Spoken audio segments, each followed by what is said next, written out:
Hemos de regresar, hermanos, al sermón del monte. Y hoy vamos a iniciar la sección final del sermón en el capítulo 7. Hemos de recordar, hermanos, lo que hemos visto hasta aquí.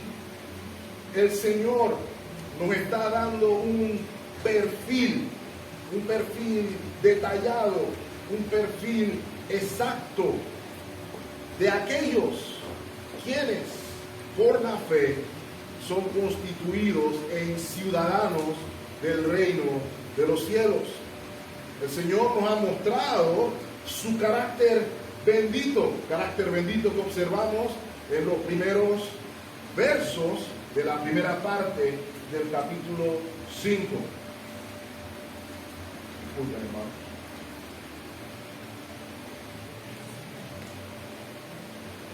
La segunda mitad del capítulo 5 pudimos observar la muy importante lección que el Señor nos da acerca de la justicia del reino. Somos hechos ciudadanos del reino no por justicia nuestra, no por mérito alguno nuestro, sino porque se nos ha imputado la justicia perfecta de nuestro Señor Jesucristo. Y en virtud de esa obra completa hemos sido otorgados con el don del Espíritu Santo, la tercera persona de la Trinidad, morando en nuestros corazones, capacitándonos para poder entonces vivir, andar en las obras que el Señor preparó de antemano para que estuviéramos en ellas. En esta porción, gracias hermano, se nos muestra también el estándar moral superior al que están llamados los ciudadanos del reino. La justicia del reino es superior. Por tal razón el Señor dice en el versículo 20 del capítulo 5 que si nuestra justicia no es superior a la de los escribas y fariseos, no entraremos al reino de los cielos. En la primera parte del capítulo 6 pudimos observar cómo se ve la justicia del reino en relación con nuestra piedad, con nuestra práctica religiosa. Fuimos advertidos por el Señor de guardarnos, de practicar nuestra piedad para ser vistos de los hombres, sino que practicáramos nuestra piedad para ser vistos por ¿quién, hermanos? Por Dios, que es quien da la recompensa. Vimos también la segunda parte del capítulo 6, una advertencia de cómo se ve la justicia del reino en relación con nuestros bienes materiales. Una malsana relación con los bienes materiales, una inclinación al materialismo. Y el Señor también nos advierte que hemos de buscar primeramente el reino de Dios y su justicia, y todas las demás cosas serán añadidas. Es en la mañana de hoy donde entramos entonces en el último capítulo del sermón.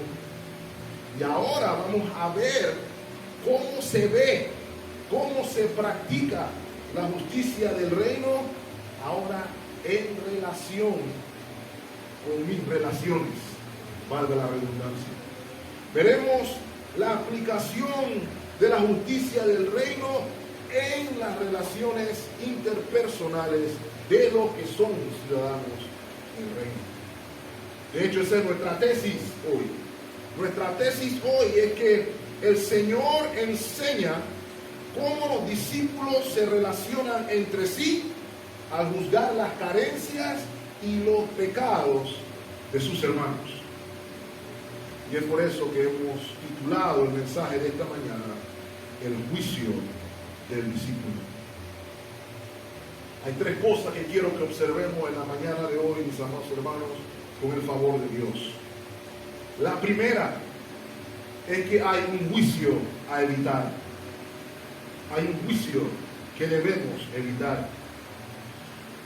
Lo segundo que quiero que vea la iglesia es la razón por la cual ese juicio debe ser evitado. Y en tercer lugar, quisiera que la iglesia pudiera observar si hemos de crecer para la gloria de Dios, la clave para el juicio del discípulo. El juicio a evitar, la razón por la que debe ser evitado y la clave para el juicio del discípulo. Antes de que leamos el texto, hermanos, me gustaría decirles lo siguiente. No importa quién sea yo, no importa quién sea usted, no importa a qué se dedique, no importa qué sea lo que haga para vivir, todos los seres humanos están sujetos a la crítica. Y por lo general conocemos dos tipos de crítica. Hay una crítica a la cual llamamos constructiva, que en teoría tiene la idea de buscar edificar, por eso se le dice constructiva. Y hay otra que es mucho más popular, que es la que se conoce como destructiva. Y es porque hace exactamente todo lo contrario. Las dos son críticas, pero las dos tienen resultados diametralmente opuestos. Si usted quiere un ejemplo, escuche cómo el panameño promedio habla de su gobierno, cualquier gobierno. Y usted notará que independientemente de quién sea, es palo porque boga y palo porque no boga. Ahora, cuidado, me está diciendo el hermano Eugene que no hay nada que criticar al gobierno. Sin duda lo hay. Pero una cosa es criticar lo criticable y otra cosa es criticarlo todo. Hay algunos que no se sentirían felices hasta que vean el país arder, el mundo arder, porque todo está mal, según ellos. Ese sentido de destrucción en el ámbito ministerial también se ve. Me contaba mi papá que en sus días, si un pastor tenía muchos hijos, más de 4, crítica. ¿Qué pasa al pastor que tiene tantos hijos? Si el pastor tenía 1, ¿qué le pasa al pastor? El que no tiene más hijos. Y Dios lo libre de no tener hijos. Si el pastor tiene una carcachita, ¿qué le pasa al pastor? No parece un hombre de fe, como él anda con ese carro por ahí. Y si el pastor tiene un carro de nuevecito de paquete, ¿qué le pasa al pastor? Está en la carne. Crítica por todo. Hágase lo que se haga. La mejor ilustración lo da un pastor con una historia que va así. Había un hombre soltero, un muchacho soltero, jovencito, y hacía todo lo posible para agradar a su padre y a su madre. Así que cada vez que se enamoraba, llevaba a la novia a casa. De hecho, jóvenes, así es como se hace. Se lleva a la novia a casa para que papá y mamá la conozcan. Sin embargo, había un problema. La madre no toleraba a ninguna. No había mujer que llenara el estándar de esa señora. Todas tenían algo que criticar. Todos se lo criticaban. No había manera y el joven estaba preocupadísimo. Había llevado varias. Ninguna. Pero un amigo le dice, tenemos la solución. Esto es lo que tienes que hacer. Tienes que llevarle una que sea igualita a ella. Y el muchacho dice, eso me parece buen plan. Así que conoció a una muchacha idéntica a la madre. Hablaba igual, pensaba igual, opinaba igual que la madre. Y la llevó y la cena terminó. El muchacho al día siguiente le pregunta, ¿cómo te fue? Y el muchacho le dice, excelente. Mi mamá la adoró. Mi mamá la amó. Nada más que hay un problema. Mi mamá la detestaba. Ese es precisamente, mis amados hermanos, el problema. No se puede llenar el estándar de todo el mundo. Debemos hacernos entonces la pregunta, ¿cómo se deben relacionar los discípulos entre sí al juzgar las carencias y pecados de sus hermanos? Como les dije, la respuesta la encontramos en nuestro texto, con el favor del Señor. El versículo 1, el juicio a evitar. No juzguéis para que no seáis juzgados. Y hermano, permítanme decirle que el capítulo 7, versículo 1 de Mateo es probablemente el versículo más citado en toda la Biblia. Es debatible, pero estoy dispuesto a hacer la aclaración o a hacer la declaración. Lo citan creyentes y lo citan incrédulos por igual. Y así como es el más citado, también debo decir que es probablemente el texto bíblico más malentendido de todas las sagradas escrituras. Y la razón, hermano, de que esto sea así es probablemente porque ese versículo 1 lo sacamos del contexto inmediato que tiene ahí. Y no solamente lo sacamos del contexto inmediato que tiene ahí, sino que lo sacamos de todo el contexto de las sagradas escrituras. Y hay un problema con eso, hermanos.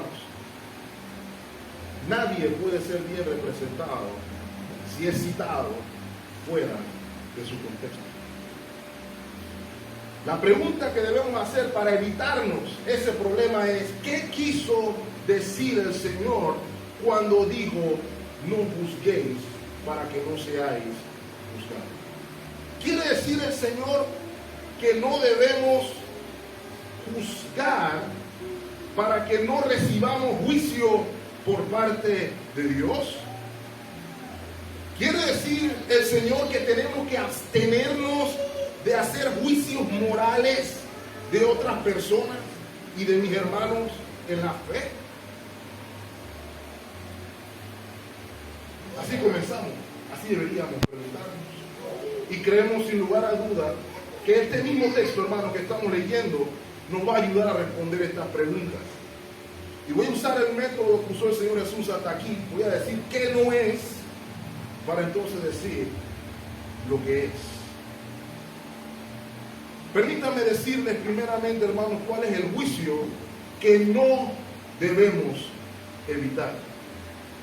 Porque vivimos en un mundo posmoderno. Y en el mundo posmoderno donde vivimos, es posible relativizar todo. Hablamos de tu verdad, hablamos de mi verdad, hablamos de lo que es bueno para ti y lo que es bueno para mí. Lo que es moralmente bueno para ti no necesariamente es moralmente bueno para mí. Y tu moralidad puede ser opresión para mí. El problema, hermanos, es que agarramos Mateo 7:1 y decimos que no podemos hacer juicio de la conducta moral de alguien. Inclusive lo agarramos de tal manera que lo hacemos algo santo. Yo no juzgo a nadie. Yo no caigo en eso. Algunos hablan así. Sin embargo, hermanos, eso es entre los que dicen ser creyentes. Pero hay otro grupo que no dice ser creyente y utiliza frases que todos hemos escuchado. Ese Jesús que tú dices servir, Él solamente habló de amor. Él solamente habló de aceptación. Es ese es el que dice, no juzgues.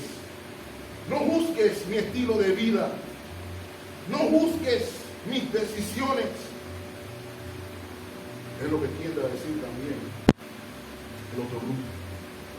Pero permítame decirle algo, hermanos. Cada vez que alguien dice, no me juzgues, la traducción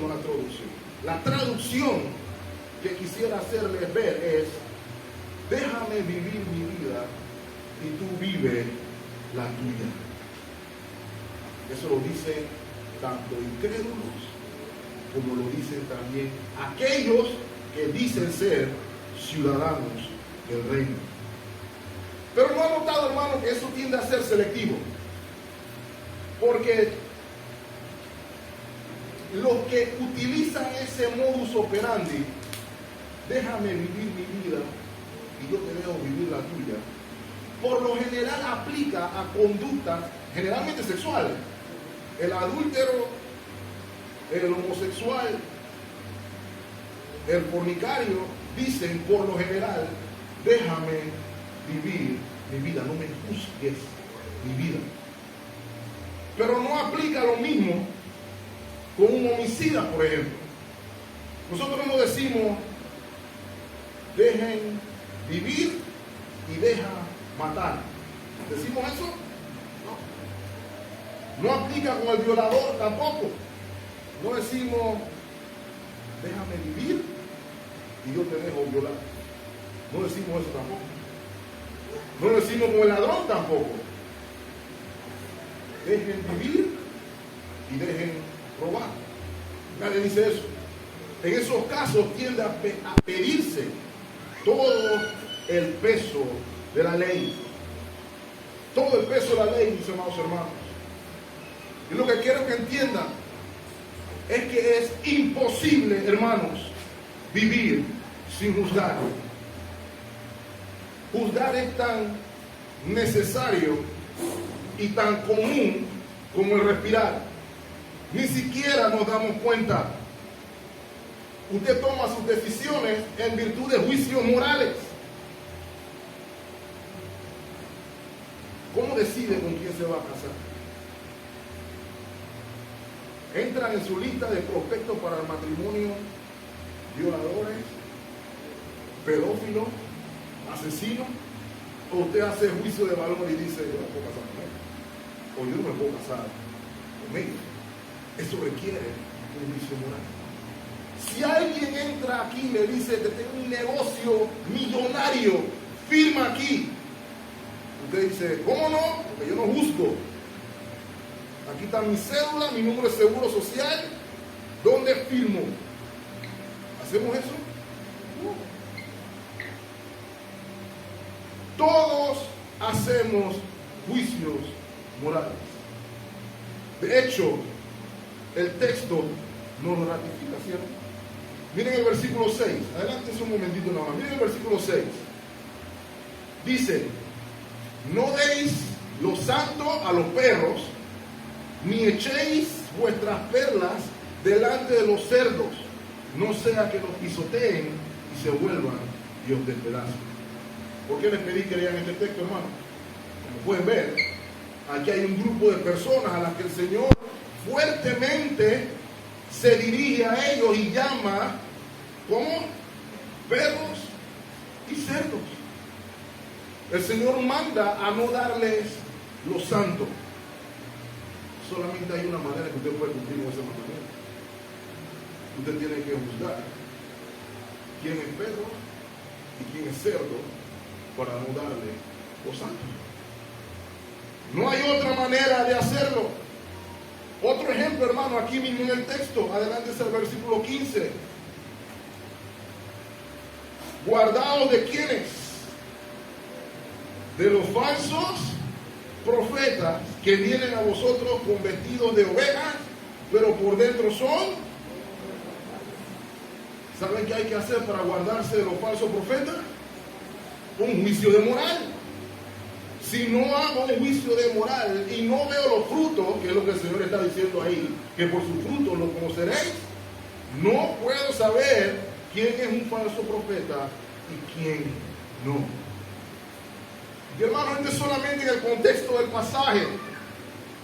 Pero recordemos, hermanos, el Señor ya estaba haciendo juicio moral de los fariseos desde que comenzamos el capítulo 5, ¿cierto? No oren como los, no den limosna como los. Todo esto implica que para no hacerlo como ellos, tengo que saber o tengo que distinguir quiénes son. De modo, mis amados hermanos, la Biblia nos manda, la Biblia nos dice que es necesario juzgar. Me he tomado este tiempo, hermano, porque creo que es fundamental para que podamos entender el resto del pasaje. Efesios 5:21 nos dice: someteos unos a otros en el temor de Dios. Gálatas 6:2 nos dice: sobrelleven los unos las cargas de los otros y cumplan así la ley de Cristo. Efesios 4:25 nos dice: hable cada uno verdad con su prójimo, porque somos miembros los unos de los otros. 1 Tesalonicenses 5:11 nos dice que debemos animarnos unos a otros y edificarnos unos a otros. Todo lo mencionado aquí, mis amados hermanos, todo requiere juicio moral y discernimiento. Acompáñenme a Juan, capítulo 7, versículo 24. ¿Cuál es la clave aquí? Juan 7:24 dice de la siguiente manera: no juzguéis según las apariencias, sino juzgad, ¿cómo, hermanos? Con justo juicio.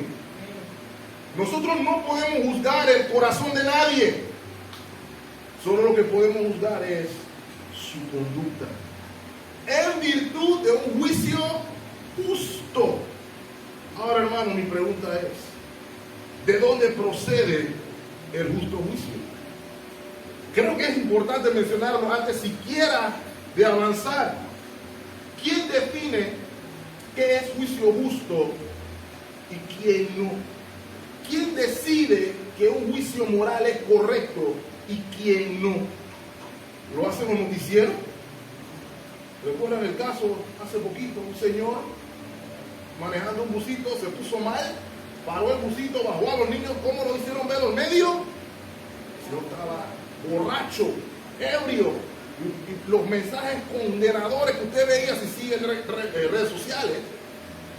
Pero ¿cuál era la realidad, hermano? El señor estaba teniendo un ataque diabético. Pero alguien hizo un juicio. Muchos hicieron un juicio. La pregunta es: ¿era un juicio justo? ¿Es Álvaro Alvarado el que define qué es un justo juicio? ¿Es Delfia Cortés la que define qué es un juicio justo? ¿Soy yo quien defino qué es un juicio justo? ¿Es usted quien define qué es un juicio justo?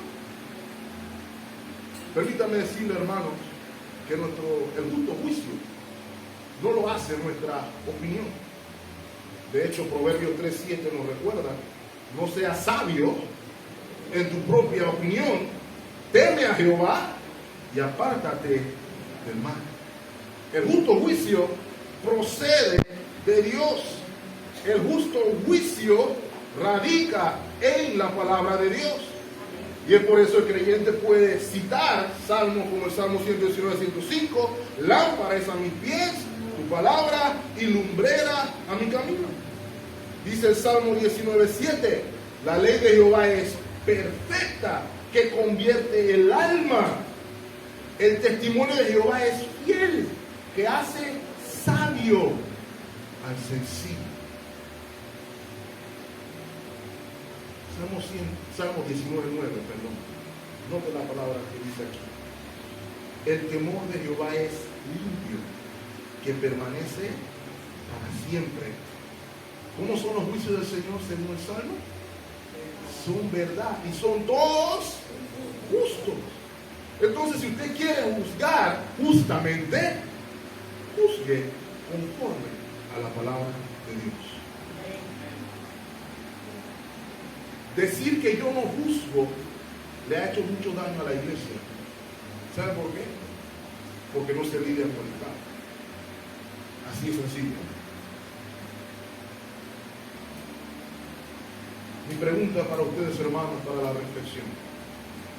Evitamos hacer juicios morales para evitar conflictos.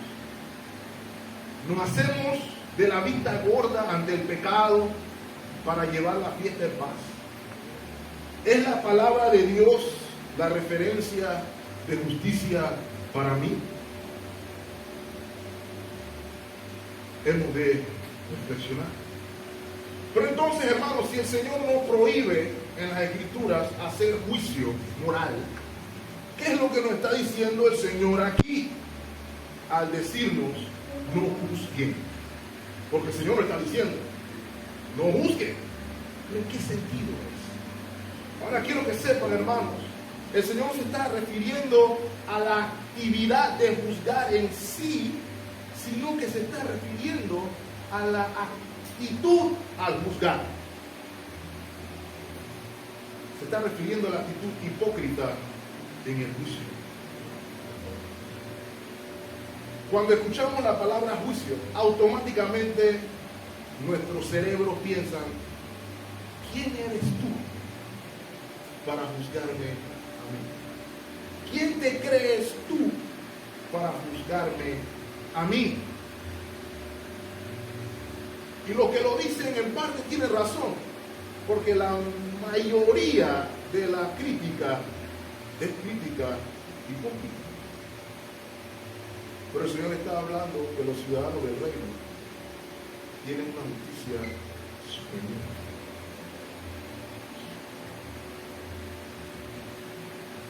El problema aquí, hermanos, es el juicio hipócrita y condenatorio. Es el juicio que se regocija en la condena de su hermano, no en su edificación y mucho menos en su restauración. Ese es el tipo de juicio que el Señor está diciendo, no hagan. Acompáñenme, por ejemplo, a Santiago capítulo 4, versículo 11.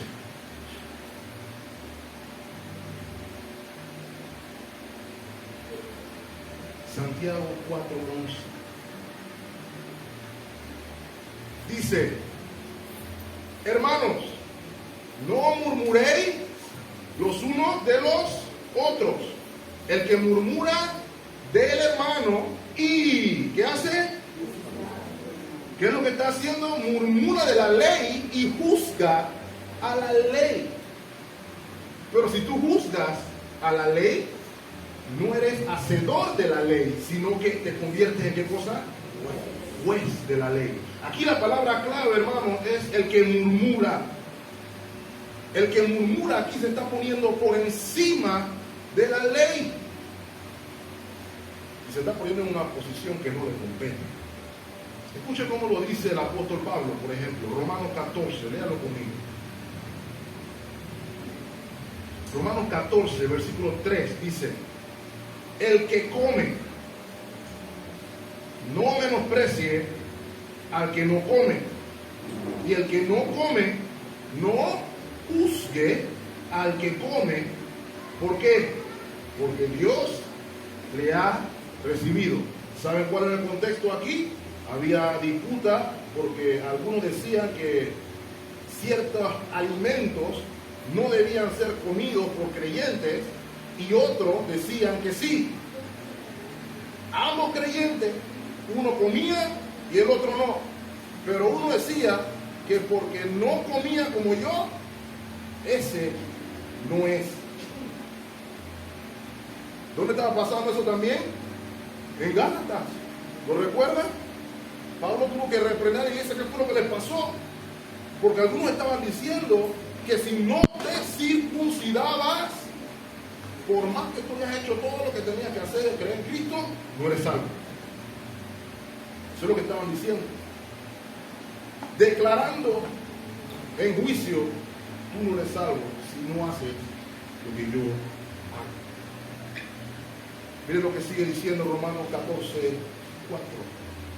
¿Tú quién eres que juzgas al criado ajeno? para su propio Señor está en pie o cae, pero estará firme. ¿Por qué? ¿Por mi juicio? No, porque poderoso es el Señor para hacerle estar firme. La palabra clave aquí, hermanos, es el menosprecio. El menosprecio. El tema que el Señor está advirtiendo a los que son discípulos es ese juicio que es súper crítico, extra crítico. Un juicio que no viene del amor o la compasión, sino que viene desde el desdén y la autojustificación de quien se siente superior. Lo que el Señor está diciendo aquí es algo que debe ser evidente en los discípulos del Señor. Edificación en contraste con lo que procuran su propia justicia. Es como si el Señor estuviera diciendo, mis amados hermanos, no juzguen de una manera que traiga juicio sobre ustedes. Es el principio que el Señor nos quiere mostrar aquí, lo cual me lleva a preguntarnos cuál es la razón por la cual, es lo que dije, íbamos a ver en siguiente instancia. Hermano, el Señor está llamando a los discípulos a evitar un tipo de juicio, el juicio que acabé de mencionar. Y quiero, antes de seguir, que notemos que esto debe ponernos en alerta. Recuerden con quién está hablando el Señor en el Sermón del Monte. Un discípulo. Quiere decir que usted y yo podemos juzgar así. Usted y yo podemos caer en ese pecado. Alguien decía por ahí que todos llevamos un fariseo dentro. Que todos llevamos un hipócrita dentro. Y es por tal razón, hermanos, que debemos acercarnos a la palabra de Dios y confiar en su gracia y el poder del Espíritu Santo para recordarnos lo que el Señor enseñó. Porque el Señor nos dijo que el Espíritu Santo nos guiaría, hermanos, hacia toda verdad. No solamente nos guiaría hacia toda verdad, sino que nos iba a recordar todo lo que el Señor había dicho. De modo, hermanos, que debemos poner atención a la advertencia del Señor. No hay nadie eximido de actuar como un fariseo. ¿Por qué no debemos juzgar así a nuestros hermanos? Note lo que dice el versículo 2.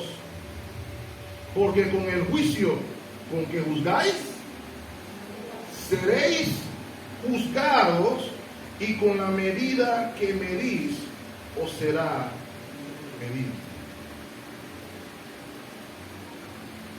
Voy a pedirles algo, pero no quiero que me contesten. ¿Alguien aquí se atreve a orar? Señor, júzgame como yo juzgo a mi hermano. ¿Alguien se atrevería en su tiempo de devoción familiar a orar? Señor, júzgame de la misma manera en la que yo hablo de mi hermano. No tienen que responderme. Pero en términos generales lo que el Señor está diciendo aquí, que con el juicio que juzgamos, seremos juzgados. Y así como medimos a otros, principalmente a mi hermano y hermana, seré medido. ¿Por quién? Es la pregunta. Bueno, en primera instancia podríamos decir que por el hombre. Todos han escuchado ese famoso refrán, ¿verdad? Que dice, cuando tienes un dedo que señala ahí, 4 apuntándote a ti, ¿cierto? Eso lo repiten bastante.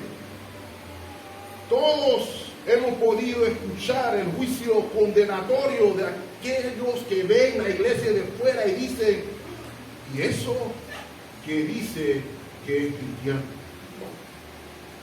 También habremos escuchado el juicio de aquellos que se autoengañan diciendo: yo no voy a la iglesia porque eso está lleno de hipócritas.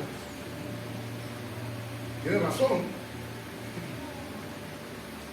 Pero él está juzgando algo que él hace, por lo cual es condenado también.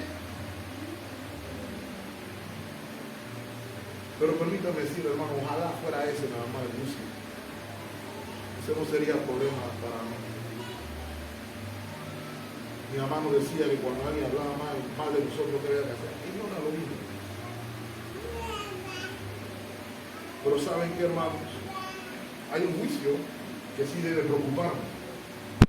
Y no es el juicio del hombre. El que debe preocuparnos más es el juicio del Señor. Quien es que pagará a cada quien conforme a sus obras. ¿Por qué? Primero, como vimos en Romanos y como vimos en Santiago, el juicio condenatorio ¿de quién es? ¿Mío? No. El juicio es del Señor, no del hombre. Así que cuando yo condeno a mi hermano o a mi hermana, estoy ocupando un lugar que a mí no me compete en ninguna instancia. En segundo lugar, si alguien es hermano o hermana porque puso su fe en Cristo Jesús y depende de la obra completa de Cristo Jesús para nuestra salvación, al juzgarlo condenatoriamente estoy negando las palabras del Señor. ¿Qué es lo que dice Romanos 8.1? Justo hermano conmigo, por favor. Romanos 8.1 dice: ahora pues, ¿alguna condenación? Ninguna condenación hay para los que están en Cristo Jesús. Y si alguien tiene duda de qué significa estar en Cristo Jesús, el apóstol Pablo no terminó ahí, ¿cierto? Sino que sigue diciendo: los que andan conforme a la carne, sino conforme a la fe. De modo que si hay un hermano que anda conforme a la carne, que anda conforme al Espíritu y no conforme a la carne, y yo digo que estás condenado porque no haces lo mismo que yo, estoy negando la palabra del Señor. Y en tercer lugar, hermanos, la Biblia enseña que el que juzga condenatoriamente no es capaz de mantener ese estándar en sí mismo. ¿Qué enseña la Escritura, hermano? Por lo menos Romanos 3.10 nos dice que no hay justo ni aún uno. Y hasta donde yo recuerdo, Romanos 3.23 dice: por cuanto algunos pecaron, todos pecaron y están todos destituidos de la gloria de Dios. Solamente somos restituidos por la obra de Cristo, no por nada que ha hecho nadie aquí sentado. Es importante. El problema que tenemos, mis amados hermanos, es que la realidad de la autojustificación nos gusta. Nos gusta inventar reglas para sentirnos más justos que otros. Nos gusta buscar dónde cae uno para decir: yo no hago eso. Esa es la realidad. Nos gusta la comparación negativa para mal. Tengo que decirlo, hermano, porque es así. No, pastor, eso que usted está diciendo es una exageración. No puede ser el ejemplo que puso el apóstol, el Señor Jesús, con la oración del fariseo y el publicano. ¿Cómo oraba el fariseo? Así como oramos muchos de nosotros. Oh Señor, yo hago, y tiene todo el espacio que usted quiera. Yo hago.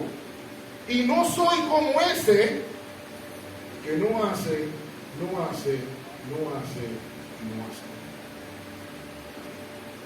puedo decir, hermano, estoy seguro que todos en algún momento lo van a hacer. Y el Señor tenga misericordia de nosotros. ¿Sabe por qué? El Señor dice: ¿quién fue más justificado el que oró diciendo, ten misericordia de mí, yo pecador. Es ahí la diferencia.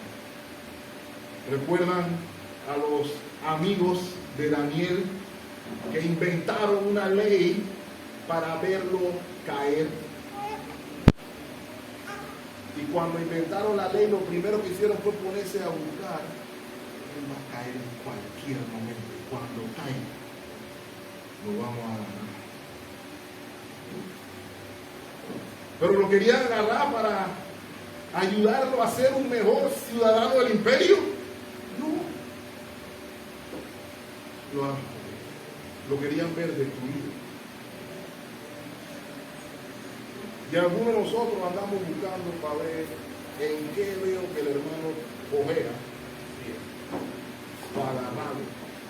Y cuando lo agarre, él va a saber.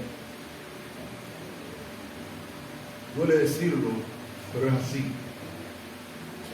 ¿Cuál es la meta del justo juicio?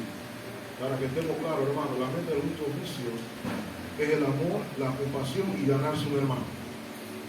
¿Dónde lo vemos? Acompáñenme a Mateo capítulo 18. Mateo 18, versículo 15. Ahí tenemos la referencia. El Señor está hablando aquí en el contexto de la iglesia local. No lo podemos perder, hermano. Por tanto, si tu hermano peca contra ti, dice, ve y repréndele estando tú y él solos. Ve que hay que hacer un juicio. Mi hermano pecó, hizo algo que no le agrada a Dios. ¿Qué tengo que hacer? Tengo que actuar acorde a eso. Pero note, aquí está la clave. Estando tú y él solo. Y si te oyere, ¿qué has hecho? Ven la meta ahí, hermanos. El caso de la crítica o el caso del juicio aquí es constructivo o destructivo. Es constructivo. Busca el bien del hermano. El hermano se va a sentir amado. Debe sentirse amado, si es hermano. Pero dice el Señor, ¿qué sucede cuando no se siente amado? ¿Verdad? Versículo 17. Perdón, 16. Mas si no te oyere, toma aún contigo a uno o dos, para que con boca de 2 o 3 testigos conste toda palabra. Y si no los oyere a ellos, dilo a quién, a la iglesia. Y si no oyere a la iglesia, tenle como mentir y publicar. Ahí es cuando. ¿Ok? La pregunta para la reflexión, mis amados hermanos. Cuando medite la vida de otro hermano en Cristo, lo hace con la obra de Cristo completa en la cruz del Calvario en su mente. Cuando ve el pecado de otro cristiano, desea que el Señor lo llame al arrepentimiento y que obre en su vida, o desea fuego y azufre sobre él. ¿Se siente usted espiritualmente superior a alguno de sus hermanos en la fe? Son las preguntas que debemos hacer. Y el espíritu que estoy mencionando aquí, o esa animosidad, la vemos reflejada con claridad en la parábola de los dos deudores, ¿cierto? ¿Recuerdan la palabra? La parábola. Dos deudores, dos personas en deuda. Uno debe mucho y el otro debe poco. Al que le perdonaron mucho, se sintió bien oprimiendo al que le debía poquito. Pero ¿qué hizo el rey cuando se dio cuenta de que eso pasó? Con la misma medida en que vivió, fue medido. Hay una actitud diferente con los ciudadanos del reino en cómo tratan a sus hermanos y a sus hermanas. Eso se tiene que ver, se tiene que palpar, porque el Señor dijo, ¿Conocerán que son mis discípulos porque cantan bonito? No. ¿Conocerán que son mis discípulos porque se visten bonito? No.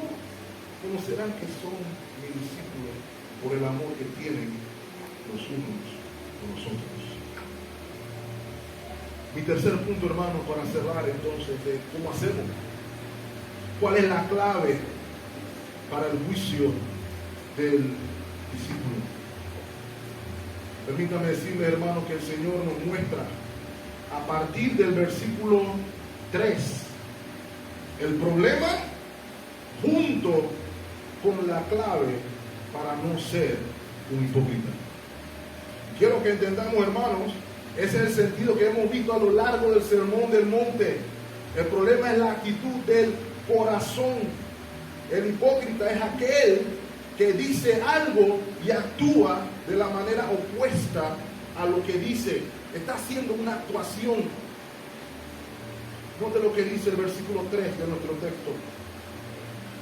¿Y por qué miras la paja que está en el ojo de tu hermano y no echas de ver la viga que está en tu propio ojo? Hermanos, aquí no podemos perdernos la ilustración que está haciendo el Señor. A mí me encanta cómo lo traduce aquí la Reina Valera 960, porque habla de un diminuto trozo de paja. ¿Okay? Es como si a alguien se le hubiera metido una basura en el ojo, una astilla en el ojo. Doloroso, pero es difícil de ver, ¿cierto? Y lo contrasta con una viga. Y cuando decimos viga, tenemos que imaginarnos vigas que se utilizan en la construcción. ¿Ok? En el ojo de otra persona. Y el Señor está diciendo, en términos de pregunta, ¿por qué miras la paja en el ojo de tu hermano y no echas de ver la viga que está en tu propio ojo? Es allí, hermanos, donde está el problema. Y no solamente puedes ver la viga, la paja, sino que dices, déjame sacártela. No hay manera que esa persona pueda ver una viga, ¿no? Pero él está declarando que él ve. ¿Okay? Y por eso el Señor lo llama hipócrita. ¿Saben cuál es la lección aquí, hermanos? Siempre es más fácil ver el pecado de otros que el nuestro. Siempre. La hipocresía se encuentra precisamente en aquellos quienes alegan detestar y aborrecer el pecado. Por eso es que te van a disciplinar y por eso te van a corregir. Pero solamente detestan el tuyo, el de Dios no. Y esa es una tentación natural, hermanos. Si hemos de crecer, hemos de pedirle al Señor que nos muestre la viga en nuestro ojo. Oremos menos por la paja del ojo del hermano y oremos más por la viga de nuestro ojo.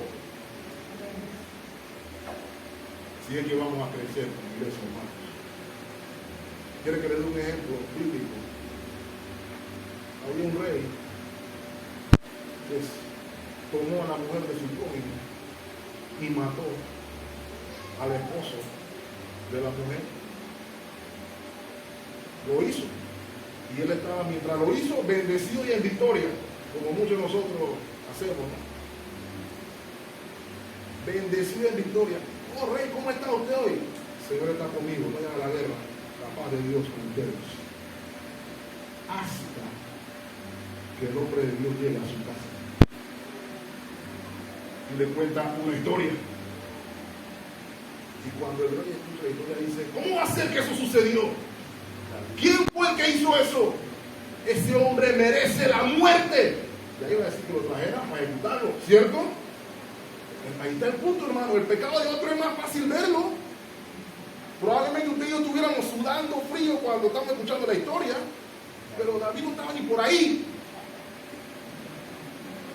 Hasta que le dijeron, tú eres ese hombre. Pero mientras tanto, él estaba viendo el pecado del hombre de la historia. pero no veía su pecado. Hermanos, es más fácil ver el pecado de otros que el nuestro.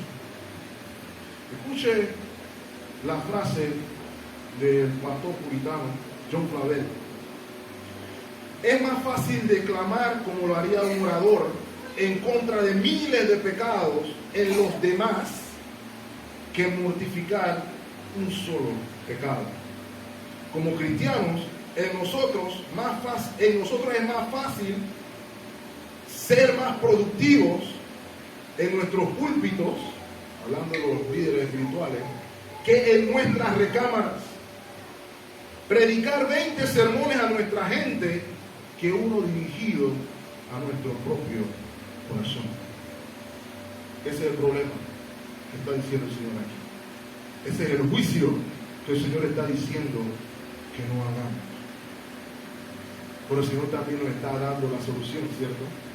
Dice, hipócrita, ¿qué es lo que hay que hacer primero? Saca la viga de tu ojo antes de. ¿Qué quiere decir eso, hermanos? Considérate a ti mismo antes de hablar con el hermano. ¿Sabe de qué habla eso, hermano? ¿Cuál es la clave? Es recordar el glorioso evangelio de nuestro Señor Jesucristo. Cuando recordamos nuestra condición y en qué condición fuimos rescatados, se nos hace imposible sentirnos superior a un prójimo. Vamos al prójimo como un mendigo diciéndole, yo también me estaba muriendo de hambre, pero déjame decirte dónde hay pan. Esa es la diferencia. Necesitamos más mendigos y menos fariseos. Si me entienden dónde voy, hermanos. El Evangelio nos recuerda nuestra propia necesidad de perdón, nos recuerda nuestro propio pecado y la iniquidad por la cual fuimos perdonados. El Evangelio nos lleva al autoexamen, mis amados hermanos, de modo que entonces puedo lidiar con el pecado, con humildad y con gracia.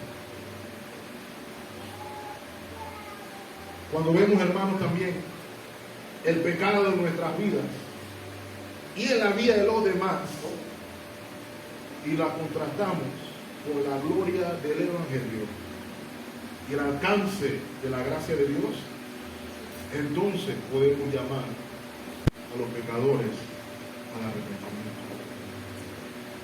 ¿Cuál es la clave, hermanos, para el justo juicio? El Evangelio. El Evangelio me recuerda quién soy, de dónde vengo y a dónde voy. Y con eso en mente, yo puedo sacarle la paja del ojo. Eso es lo que está diciendo el texto ahí. Yo puedo arrepentirme de mi pecado para poder entonces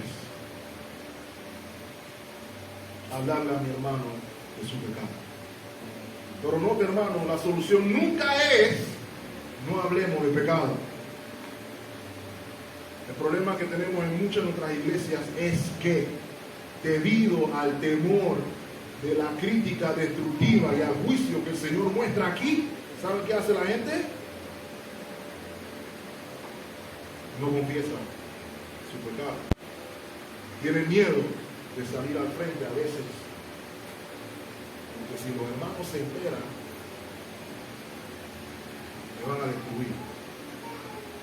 Es mi oración, hermanos, que en esta iglesia, los que hemos sido perdonados, podamos perdonar.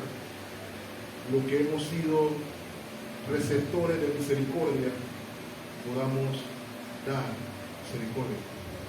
No es la oración modelo, perdona nuestras ofensas así como también nosotros perdonamos a los que nos ofenden. El que recibe perdón, otorga perdón. El que recibe compasión, otorga compasión. No niega la realidad, pero otorga compasión. ¿No es eso lo que celebramos aquí, hermano? Aquellos que merecíamos condenación, recibimos a través del sacrificio hecho por nuestro Señor perdón de pecado y una herencia incorruptible. Sigamos el modelo del Maestro.